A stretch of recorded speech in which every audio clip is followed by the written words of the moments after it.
চুয়াডাঙ্গা জেলার আলমডাঙ্গা উপজেলা, যেখানে আধুনিকতার ভিড়ে আজও দাঁড়িয়ে আছে শত বছরের পুরনো এক ইতিহাসের সাক্ষী।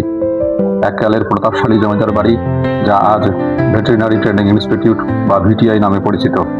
চলুন আজ ঘুরে আসি ইতিহাসের এই মায়াবী চত্বর থেকে।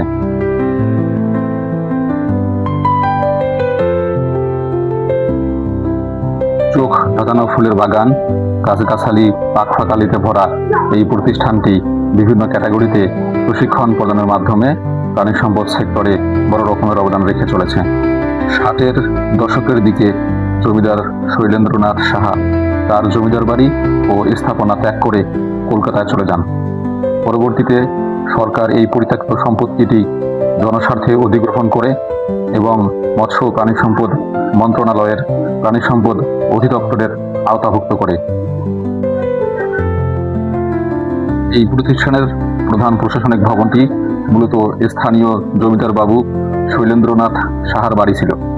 গ্রিক স্থাপত্য শৈলীর আদলে তৈরি এই দৃষ্টিনন্দন বাড়িটি এখনো কালের সাক্ষী হিসেবে দাঁড়িয়ে আছে। চমৎকার স্থাপত্য শৈলী, চোখ ধাঁধানো বাগান ও একটি বিশাল পুকুর থাকার কারণে এটি বর্তমানে আলমডাঙ্গা উপজেলার একটি জনপ্রিয় পর্যটন ও পিকনিক স্পট হিসেবে পরিচিত। আমরা এখন যে ভবনটিতে প্রবেশ করছি, এটা একসময় জমিদারের বাসভবন হিসাবে ব্যবহার করা হতো।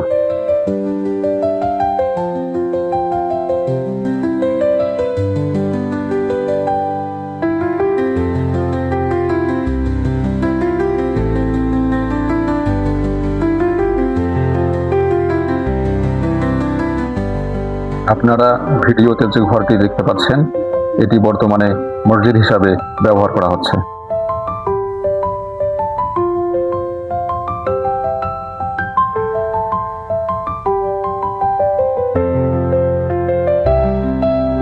এখানে একটি সুবিশাল পুকুর রয়েছে, যার শান বাঁধানো ঘাট আজও সেই আমলের স্মৃতি বহন করে।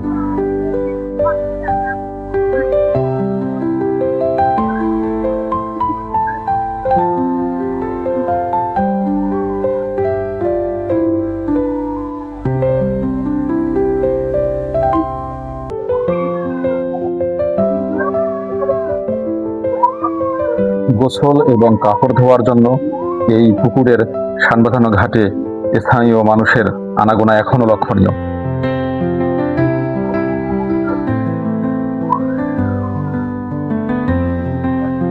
এর পাশেই একটি বড় জলাশয় অর্থাৎ বিল রয়েছে, যেখানে শীতকালে পরিযায়ী পাখির মেলা বসে।